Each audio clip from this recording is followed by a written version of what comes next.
Assalamualaikum warahmatullahi wabarakatuh. Perkenalkan, nama saya Satra Wibowo, NPM 41182191210006, Universitas Islam 45, Fakultas Keguruan Ilmu Pendidik.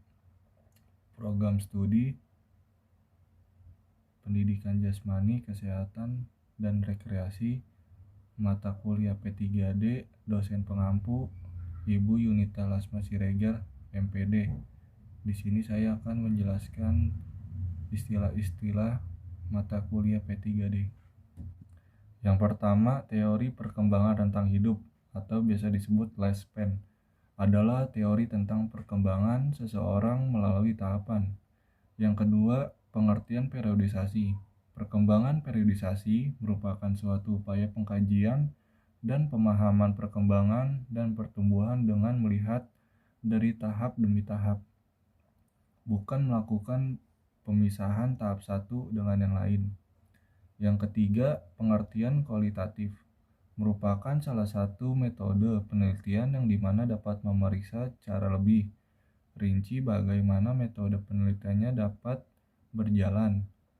Maka kualitatif ini dapat juga dikatakan sebagai metode untuk menekan dalam melakukan penelitian.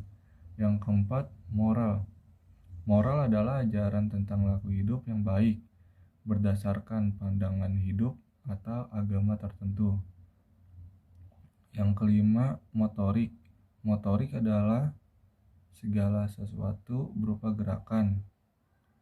Motorik adalah proses kemampuan gerak seorang anak dalam sebuah gerakan biologi atau mekanika yang menyebabkan terjadinya suatu gerakan.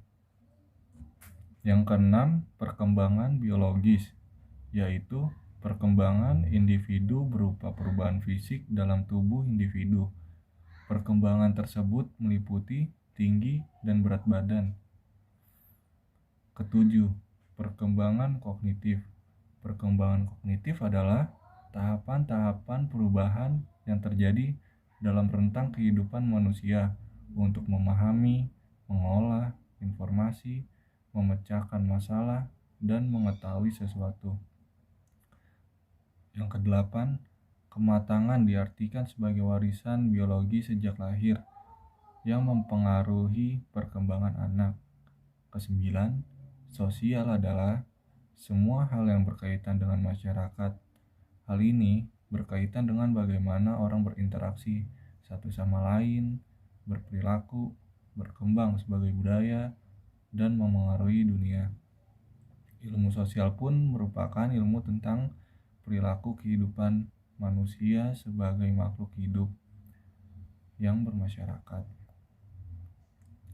Dan yang ke-10 adalah emosi. Emosi adalah perasaan intens yang ditunjukkan kepada seseorang atau sesuatu. Emosi adalah reaksi terhadap seseorang atau kejadian. Emosi dapat ditunjukkan ketika merasa senang, mengetahui sesuatu, marah kepada seseorang, ataupun takut terhadap sesuatu. Yang ke-11, pengertian ekspektasi. Harapan besar yang dibebankan terhadap sesuatu yang bisa memberikan dampak yang baik atau lebih baik. Yang ke-12, pengertian organisme. Makhluk hidup yang terdiri dari banyak komponen yang saling terkait dan bekerja sama untuk mencapai tujuan bersama. Yang ke-13, pengertian kuantitatif. Kuantitatif adalah penelitian yang umum ketika mengumpulkan dan menganalisis data. Pengertian kuantitatif berkaitan dengan angka dan statistik. Yang ke-14, pengertian psikis. Psikis adalah kondisi mental seseorang. Kondisi ini dapat dipengaruhi oleh berbagai hal seperti cara berpikir, pengaruh lingkungan, dan pendidikan. Ke-15, perkembangan individu. Perkembangan individu adalah sebagai perubahan yang dialami individu menuju kedewasaan, baik fisik maupun psikis, dan berlangsung secara terus-menerus selama siklus kehidupan. Yang ke-16, temperamental adalah kondisi di mana amarah seseorang tidak dapat dikendalikan dan dapat meningkat secara cepat. Temperamen ini terbentuk atas watak bawaan secara biologis seseorang. Sikap ini sangat sulit untuk diubah karena sudah melekat pada diri seseorang sejak lahir dan keturunan dari orang tua. 17. Karakter. Karakter adalah sesuatu yang terdapat pada individu yang menjadi ciri khas kepribadian individu yang berbeda dengan orang lain, berubah sikap, pikiran, dan tindakan. 18. Arti bakat. Arti bakat adalah sebuah kemampuan yang dimiliki oleh seseorang secara alami dan bisa dikembangkan dengan lebih cepat dan lebih baik dibandingkan dengan orang biasa. 19. Pengertian perkembangan kepribadian.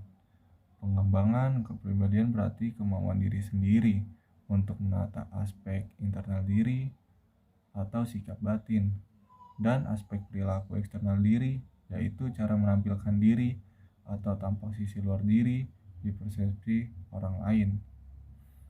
Yang ke-20, pengertian faktor lingkungan.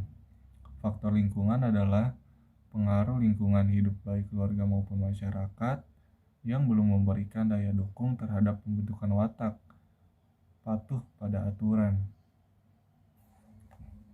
Sekian dari saya, kurang lebihnya mohon maaf. Wassalamualaikum warahmatullahi wabarakatuh.